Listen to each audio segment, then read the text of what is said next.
Ladies and gentlemen, good day, and welcome to the Q3 FY25 earnings conference call of EID Parry India, hosted by DAM Capital Advisors.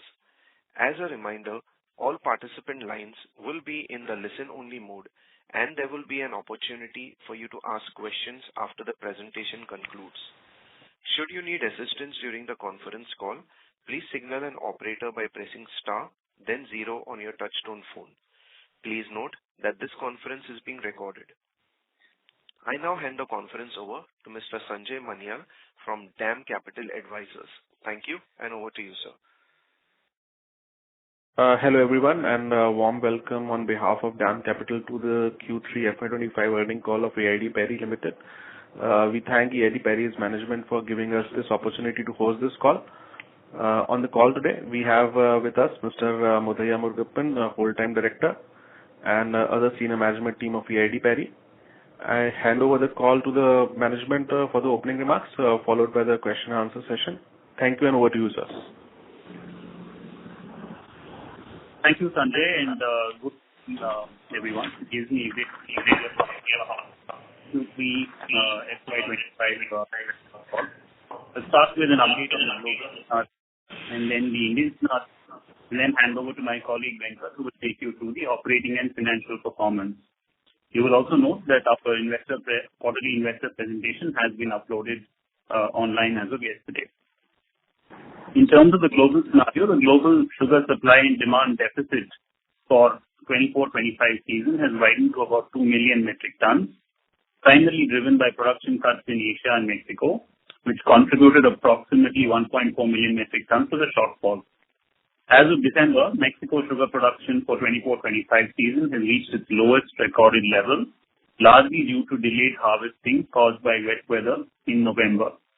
In Brazil, sugar production stood at about 39.78 million metric tons as of mid-December, reflecting a 4.75% decline compared to the previous year. Russia also reported lower production, with total output now estimated at 6.17 million metric tons due to reduced yield.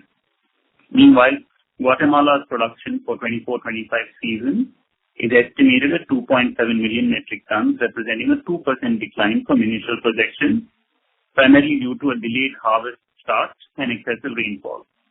Global trade flow surplus for 24-25 season has increased to 1.5 million metric tons, while the projected deficit for 25-26 season has expanded to 1.55 million metric tons. In the first quarter of 2025, the raw sugar market remains balanced, whereas growing surplus in white sugar may exert downward pressure on prices. For the 25-26 season, trade flow deficit has widened as lower exports from Pakistan have offset production gains in Brazil and Ukraine, coupled with reduced imports from Iran. The white sugar premium closed Jan 2025 at $92.91 per metric ton, $92.91 per metric ton, marking its highest level since August 2024, ahead of the March contract expiry. The Indian scenario, ISMA, Indian Sugar Mills Association, has revised its sugar production estimate for the 24-25 season to 30.25 million metric tons, a decline from 34 million metric tons in the previous season. A further reduction in sugar production is anticipated due to lower sugarcane yields in key sugarcane growing states such as UP, Maharashtra and Karnataka, attributing to factors such as red dot infestation, varietal changes and early flowering. The estimated diversion for ethanol remains at 3.75 million metric tons. Domestic consumption is projected at 28 million tons, while exports are expected to reach about 1 million tons as per the recent export permission given by the government. With closing stocks are now being expected at about, or estimated at about 6.4 million metric tons. As of Jan 31st, sugar production stood at about 16.5 million metric tons compared to 18.72 million metric tons during the same period in the previous year. Despite the lower production, government has given us this 1 million metric tons of export. Under the ethanol blended under the EBP, ethanol blending has increased to over 670 crore liters in ethanol supply year 23-24, achieving an approximate blending percentage of 14.6. Additionally, there has been a marginal increase in ethanol prices derived from C molasses. We don't have any clarity or visibility on increase in ethanol prices from any other feedstocks.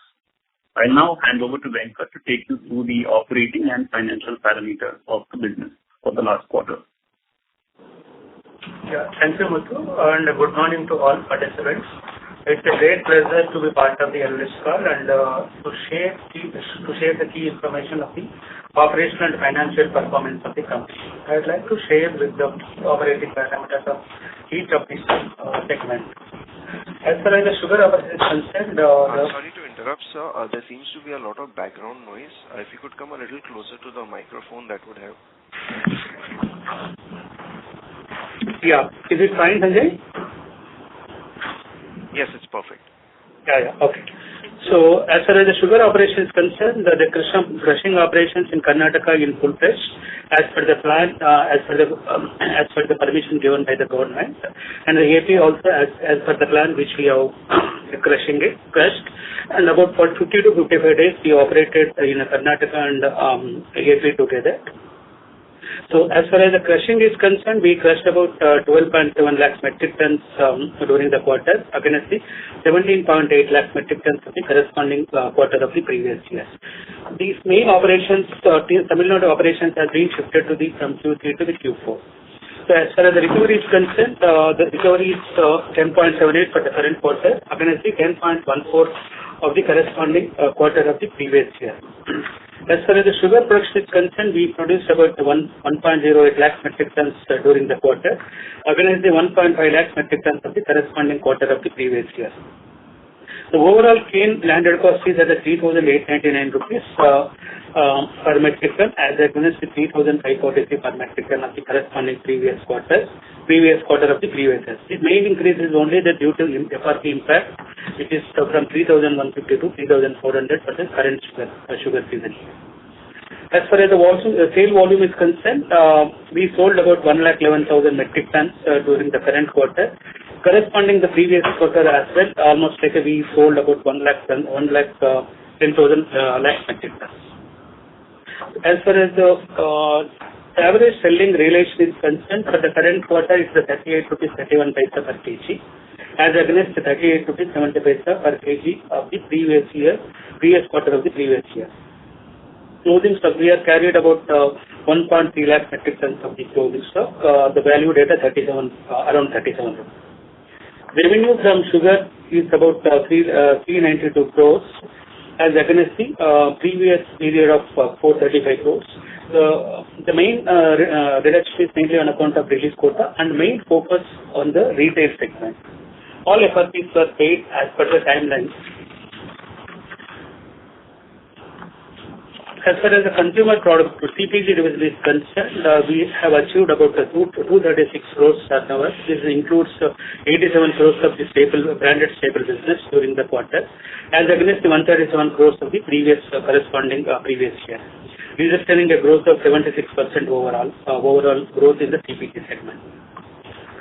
As far as the cogen is concerned, we generated about 954 lakhs units as against 1,366 lakhs units in the corresponding period of the previous year. We have exported about 503 lakhs units as against 677 lakhs units in the corresponding period of the previous year. As far as the power tariff is concerned, the current quarter at 3 rupees 98 paisa per unit as against 4 rupees 91 paisa per unit in the corresponding period of the previous year. As far as the revenue is concerned, the current quarter is about 41 crores as against 61 crores in the corresponding period of the previous year. The distillery segment is concerned, we sold about 422 lakhs liters as against the previous period of 273 lakhs units, which ENA we sold about 118 lakhs liters against 114 lakhs liters in the corresponding period. As far as ethanol is concerned, we sold 304 lakhs liters. For the same period, previous year it was 159 lakhs liters. Price realization is good because the current quarter we average price realization is at 65 rupees 85 paisa per liter as against previous year realization 62 rupees 82 paisa. As far as the revenue is concerned, current quarter we achieved about 290 crores as against 177 crores during the corresponding period of the previous year. As far as the Nutra division is concerned, Indian operations has achieved about 12 crores turnover as against 8 crores in the previous year. At the consolidated level, the Nutra business was 43 crores against corresponding previous period, which was about 47 crores. As far as the refinery operation is concerned, operational revenue for the current Q3 was about 915 crores. The same previous corresponding period was about 1,597 crores. The loss for the quarter is about 18 crores.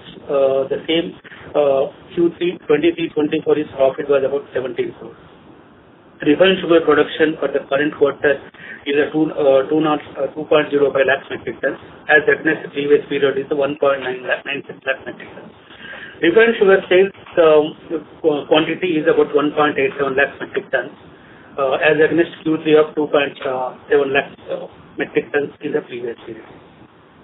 ICD from EID remains at the same previous year level. External borrowing is at 532 crores as against 9 crores. As far as the operational performance is concerned, the quarter-on-quarter sales is 1.87 lakhs, 2.26. Revenue 915 crores as against 1,597. EBITDA we are at 6 crores positive as against 37 crores.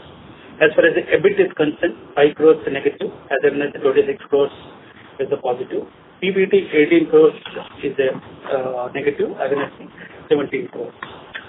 This is all the performance of financial performance, operating performance of the EID. The floor is open for questions. Thank you, sir. Ladies and gentlemen, we will now begin with the question and answer session. Anyone who wishes to ask a question may press star and 1 on their touchtone phones. If you wish to remove yourself from the question queue, you may press star and 2. Participants are requested to use handsets while asking a question. Ladies and gentlemen, we will wait for a moment while the question queue assembles. The first question comes from the line of Manish Beria, an individual investor. Please go ahead. Yes. So, good morning, sir. So, I wanted to ask about the capital allocation policy of EID Parry. So, Coromandel stake provides the most economic value for the EID Parry. So in that sense, if I look at your last 10 years, so whatever dividend we have received from the Coromandel stake, that has not been fully passed on. I mean, I understand that some money was needed to support the sugar business. So my question is like, from when do you think that the sugar business will become independent enough that it can fund its own need and become cash flow positive and things like that? And can we reach a point in sometime in the medium term where we can be able to pass on fully whatever dividend we receive from the Coromandel stake? So just on the capital allocation policy here. Thank you. Manish, this is Muthu here. Thank you for your question. You're right. There's been perhaps very little pass-through of the dividend in over the last 10 years. We have obviously passed on in recent years as we reported better profits in the recent past. We have passed on some of those tranches of dividends. I guess when the standalone business is loss-making, it was difficult to pass on that dividend. The aspiration, of course, remains to strengthen the standalone business and pass the dividends on. The current phase is a tough phase, as you've seen from the results. Our presence in 3 states in the standalone business is a bit of a drag, especially from AP and TN, wherein we've seen challenges on feedstock availability. If you look at the broader capital allocation policy, I'll take you back 5 or 6 years when we started restructuring in TN. We sort of came down from, we closed 3 units down, moved some of that capacity to Karnataka, wherein the crush could take place on higher recovery and better cost position of cane. We also allocated capital towards the ethanol blending program by adding distillation capacity, which you have seen now materialize. And we also continue to invest in the consumer product groups business. And we are working on how we can position the refinery business better. So these are really the focus areas going forward. We were hopeful of a better and a more sustainable policy framework, especially around the linkage of cane prices to sugar prices, as well as ethanol blending program in terms of off-take prices of ethanol. And we sort of modeled our capital allocation in Karnataka in terms of adding milling capacity and in terms of expanding distillation capacity on this basis. That hasn't completely played out. Margins have dipped in the distillery segment. So we again remain hopeful that policymakers will take a view which is more long-term and sustainable from a policy framework. And I think that should help steady things on the standalone business. And I think once we see those days, obviously in terms of the dividend which you were alluding to, we would be in a position to start passing through again. So the second one, just to add on there, so last time, you had like 59% stake. So, also not only the dividend, but you had sold some stake to bring it down to 56. But does this stay here? Like, there is no chance, like, you will not go down more, let's say? I understand it will be always 51%, but let's say there is no chance to cut down more, let's say, you need something in the sugar business. So in the past, that stake was sold down to address some of the issues at the refinery. That was a group level call which was taken. In terms of the future, I can't really comment. These are broader discussions, and we don't have anything to comment on at this point in time.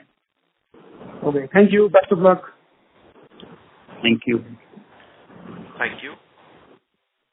A reminder to all participants, you may press star and 1 to ask a question.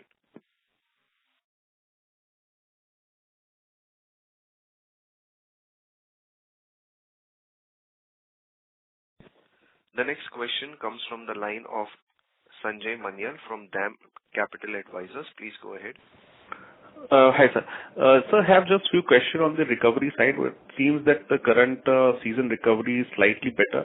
Just want to understand from the structural point of view, is there any possibility that Tamil Nadu and your catchment area where the possibility of structurally, the gross recoveries can improve to a level the way UP has seen in the past?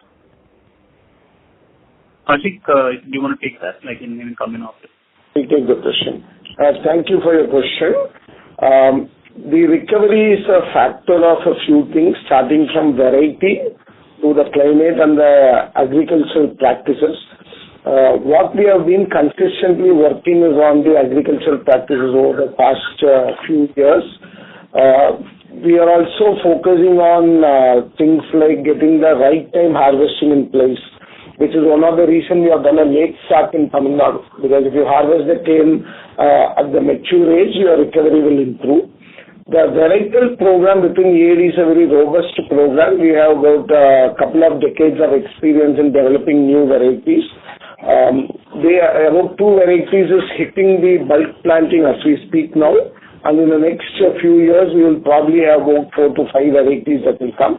All these will aid in improving the yield and recovery in Tamil Nadu basically. Will it move up to the levels of UP, etc.? I think that's something that will take some time, because the northern parts of the country have had benefits of a particular variety which paid. Now it's going through its life.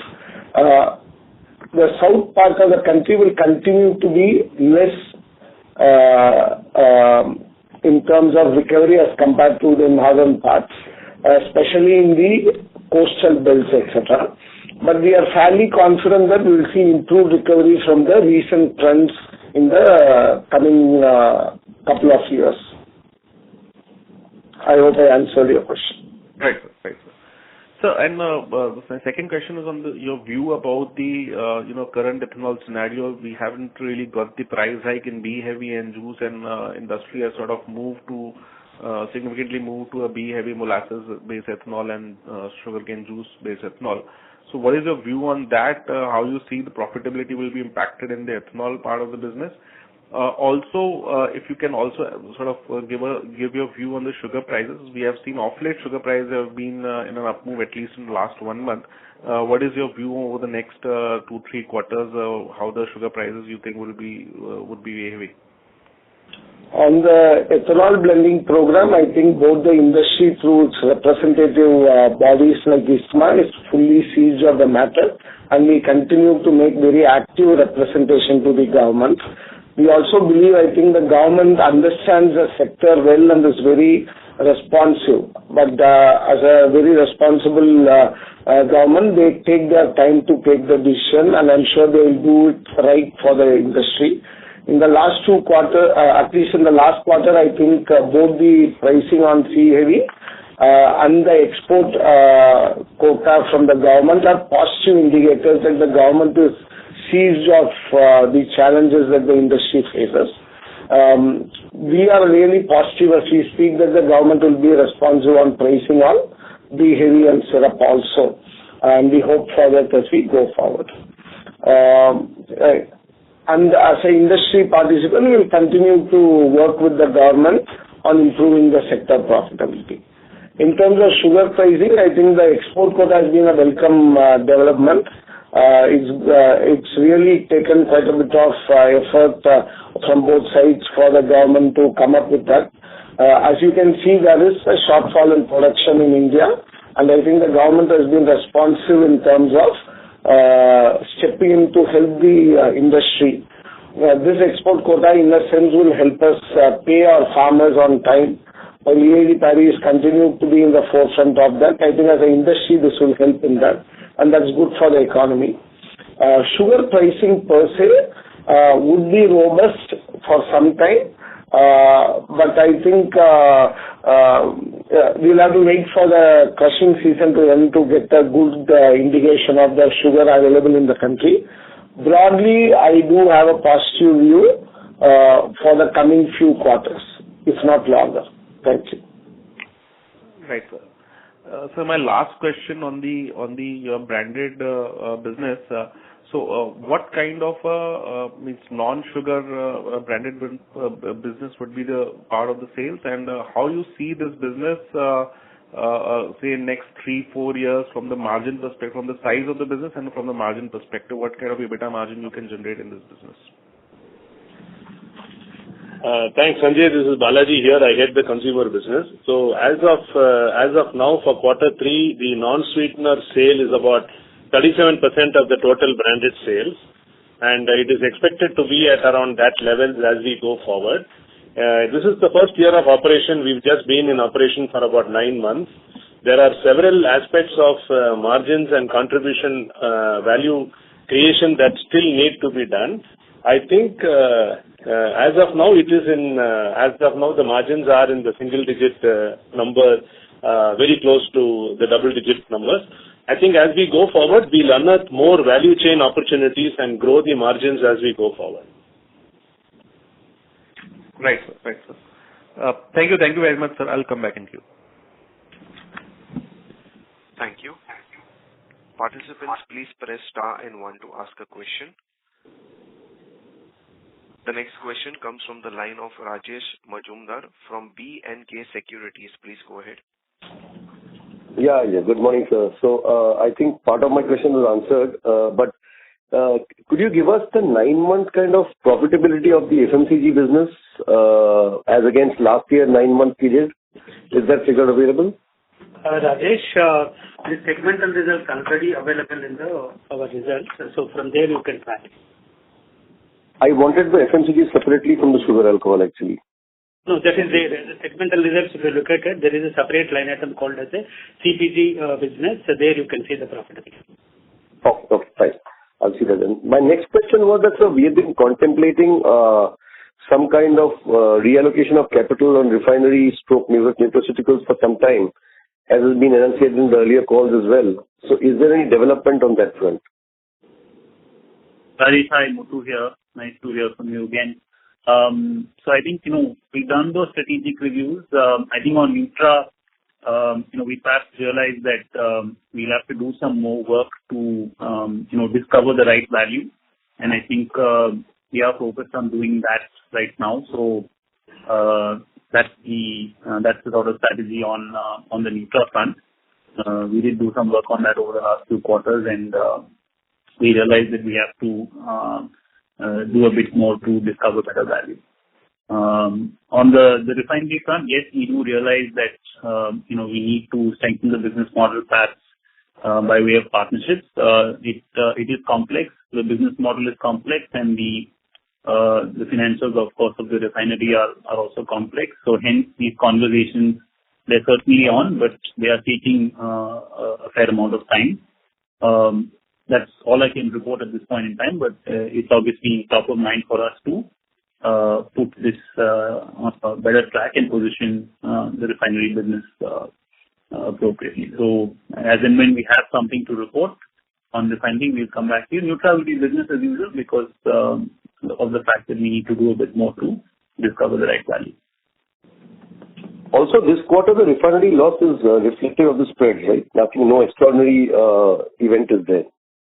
In terms of the refinery loss that we see this quarter, it's just a reflection of the global spreads, is it? Yeah, principally, morning, Suresh Kannan here. From the current quarter is concerned, we also had a little bit of the deferment of volumes of shipment from the month of December to January. And of course, spreads are lower than what they were last year, but despite that, we were able to post a 5 crore loss on 915 crores turnover. On a YTD basis, we remain a bit positive. Of course, spreads on the external environment remain challenging, but I believe other refineries are also moderating their operating rates. So going forward, we look at spreads recovering over a period of time. And if I could add, will we use the export quota for our refined sugar this time? Is that possible? The export quota has just been announced, so we are looking at all options. Currently, because of the increase in domestic prices, the mills are more interested in selling the sugar externally. So we are actively looking into that. Okay, so if I could sneak in one more question. You have mentioned the sale of 6 lakh odd shares of Indian Potash. Now that is an unlisted company. So what is the approximate value of this transaction? This transaction will be around about 180 crores or something, Rajesh. But as of now, we are in the process of selling it, but not major stake is sold after. Okay, thank you very much. Thank you. The next question comes from the line of Ajit Darda from Nizar Enterprises. Please go ahead. Hi, sir. Good morning and thanks for the opportunity. Sir, I have 2-3 questions. The first one is on our branded sugar and branded staple business. Sir, when do we expect this business to be a bit positive? And what is our growth strategy going forward for this particular business? And one more question relating to this is, in which states are we present in both of these business and what is our market share there? And what is our plan to expand in those states as well as new states? Okay, Ajit, I'll answer your questions in the reverse order. I'll start with the third question. We are present in the 4 southern states in the non-sweetener business and the sweetener business.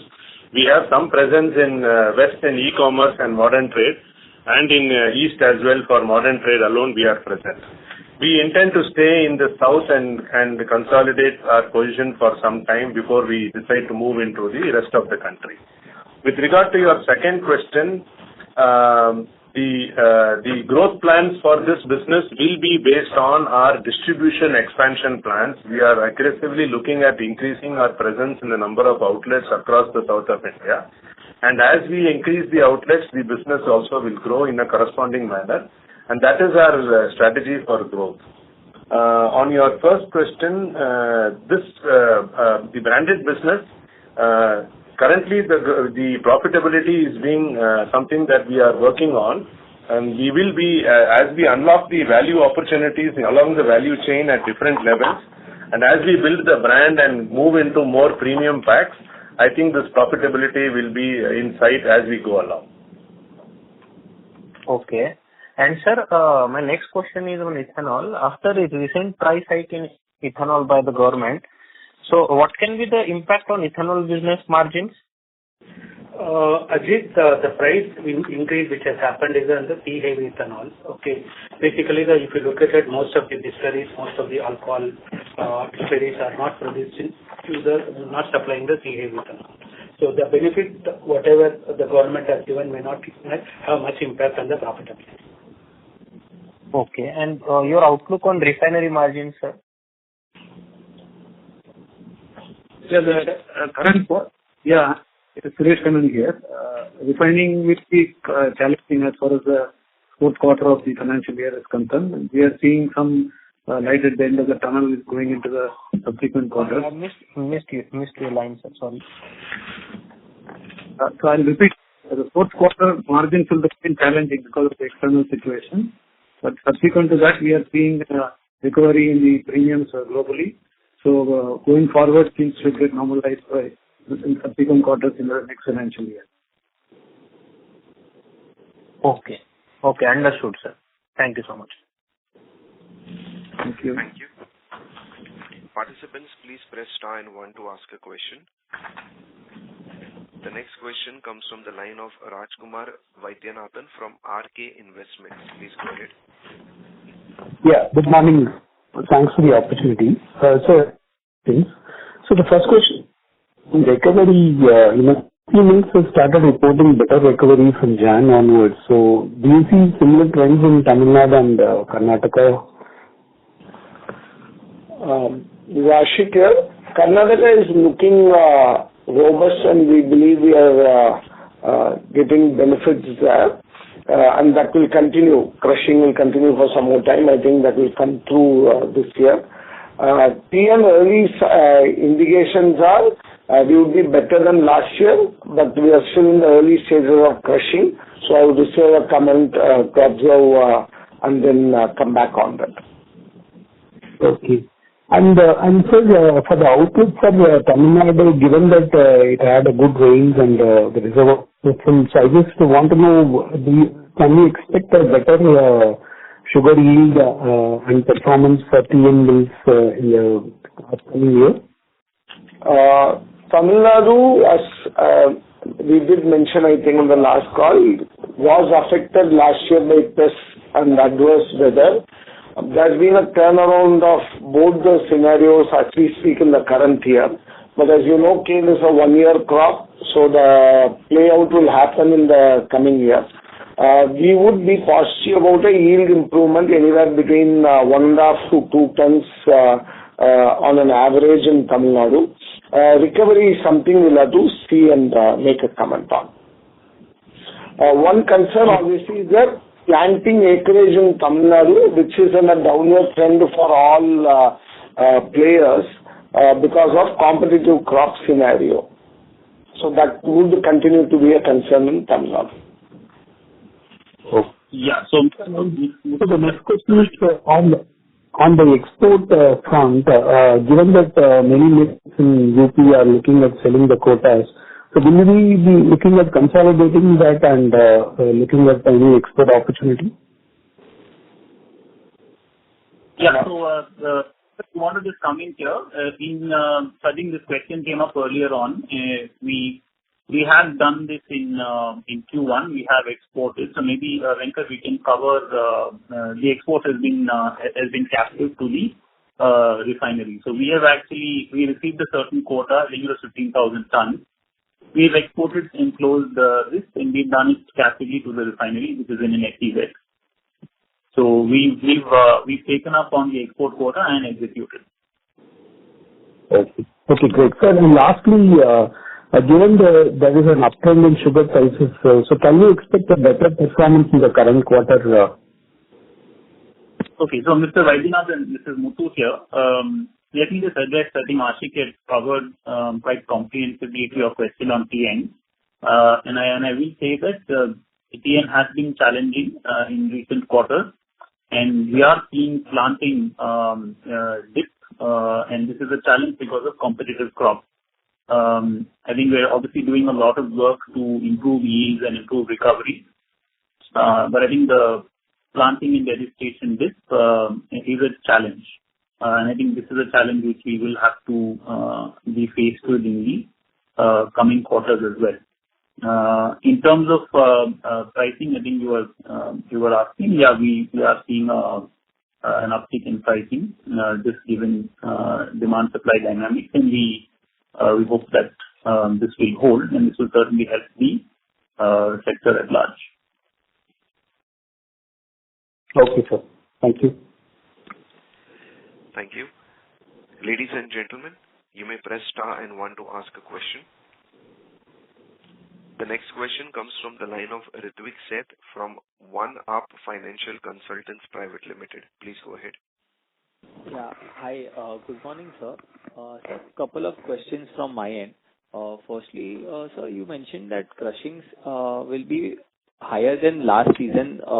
That was for Tamil Nadu or for the entire crushing area for us at a consolidated level? I did not mention the crushing will be higher, recovery will be higher. Okay, recovery will be higher. Okay. Yeah. And so what kind of crushing are we expecting then this season? About, Muthu, please.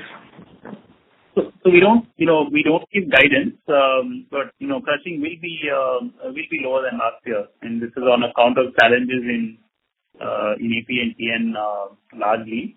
I think as Ashik said, while we reported better recoveries in Karnataka, it is likely that the mills will close a tad bit earlier than last year, so this would get crushed. So we will crush lower, and I think these lower crushes are perhaps in line with the lower deltas that industry at large is seeing in all of the states.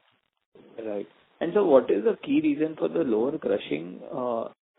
Is it the crop or is it, any specific reason? Because this seems to be a significant drop for the entire industry, not only for us, but, just trying to understand that.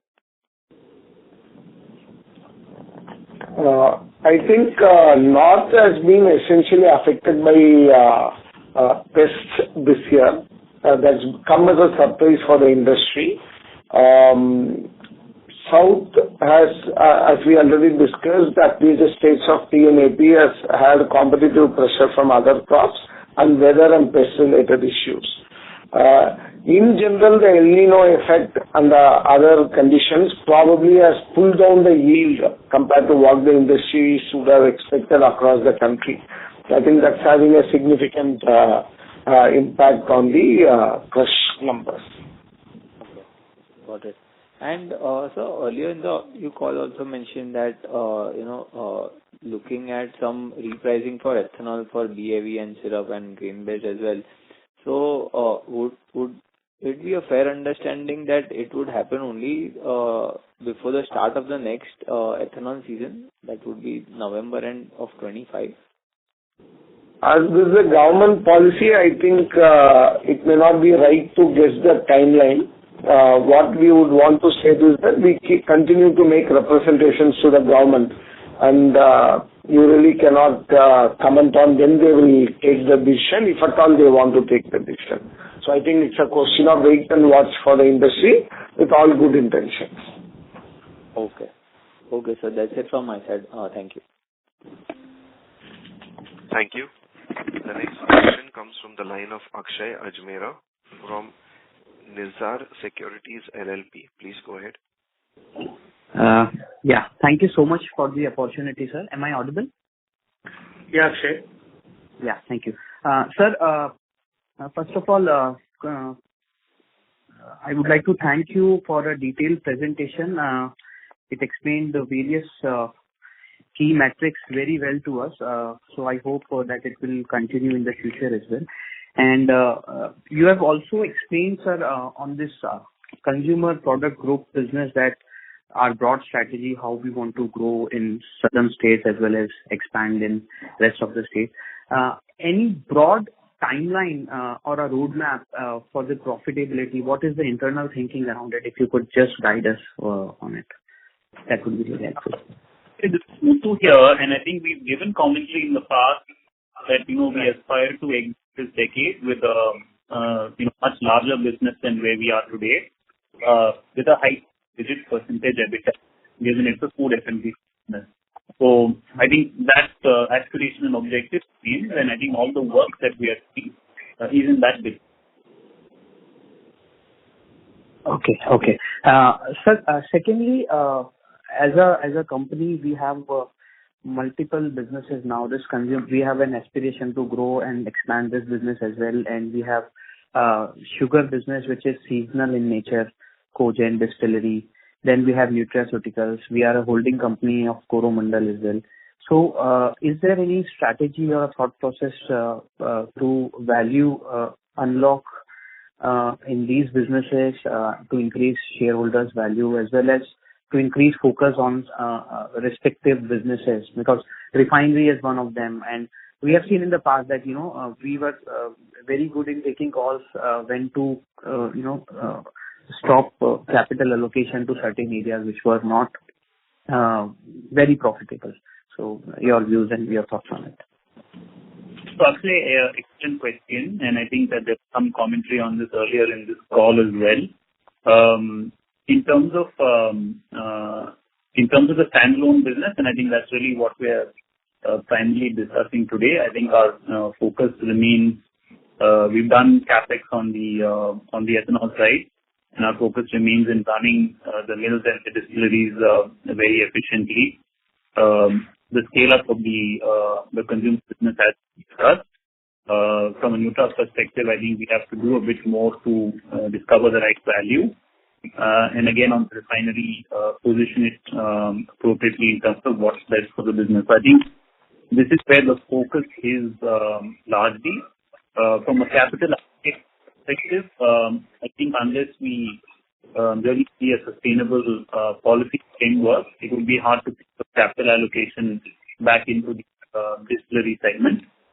I think the aspiration from a capital allocation perspective would be more towards the consumer side going forward, and I think really efficiently run the mills and distillery segment so that we get back into profitability.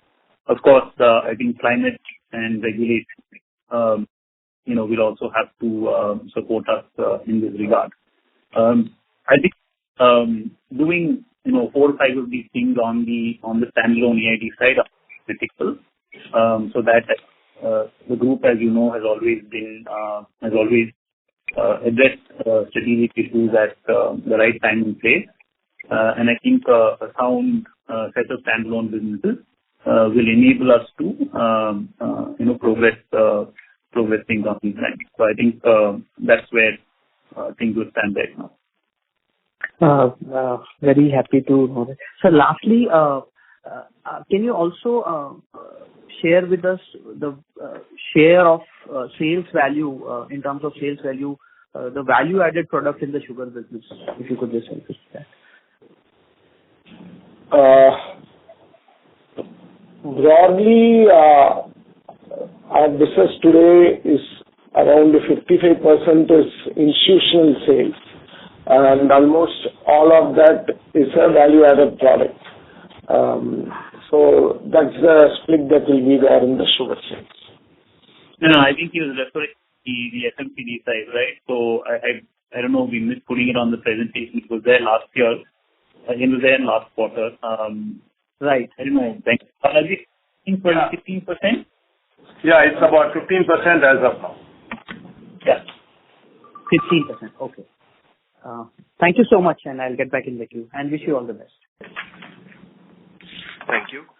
A reminder to all participants, you may press star and 1 to ask a question. The next question comes from the line of Rajkumar Vaidyanathan from RK Investments. Please go ahead. Yeah, thanks for the follow-up. So 2 questions. So first one, MSP increase which way requesting the government. So anything third? Mr. Vaidyanathan, can you repeat the question? Question is on the MSP increase, with the industry requesting the government for many. You are not quite audible. Can you please come a little closer to the mic. Yeah, can you hear me now? Yes, please go ahead. Yeah. So the question is on the MSP increase for the sugar, which the industry has been requesting for many years. So I just want to know, is there any update? Do you hear anything coming up, in the near annual? MSP is something that we continue to make representation to the government, because as you can see, one of the stress the industry faces is a year-on-year increase in FRP, but that's not commensurate with the MSP increase. I'm sure the government will seize on the matter and they are working on the various industry representations on how we would want to address that. In terms of timeline, as I said, as it is in the realm of the government's decision making, I think we should hope for the best and wait. Okay. And sir, in terms of the ethanol part, I am not sure whether you have already covered it, and I apologize if it was done earlier. So the question is, so given that there is no price increase, other than the C heavy ethanol, so are we looking at diverting any of the ethanol to sugar given the remunerative prices? And then extending the same question, are we also looking at producing any ethanol through other grain mode like maize or rice? Okay. In terms of feedstock between B, C and ethanol, we continuously keep evaluating on a very live basis as a system, and we choose to produce what would be margin accretive to the business. In terms of diversion to sugar, that's part of the matrix. If sugar is profitable, yes, we would look at it. But we do have commitments to the OMCs, which are logged in terms of our supplies, and I think that's a good assured business that we have on the ethanol side. I hope I have answered your question. Yeah. Sir, and how about producing ethanol through the grain mode? Are we looking at... Out of the units we have, our Sangli unit has a grain capacity.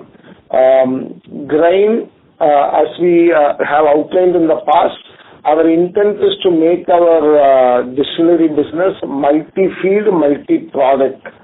So we would be looking at grain-based option in one of our other facilities also. So we will be flexible in terms of our approach. Okay, sir. Thank you. Thank you. Ladies and gentlemen, you may press star and 1 to ask a question.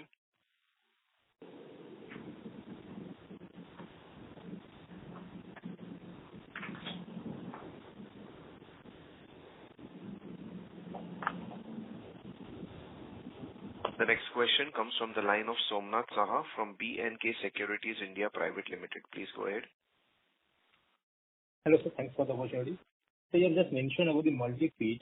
Can you give me the numbers out of the total capacity you have for distillery? What portion is multi-feed?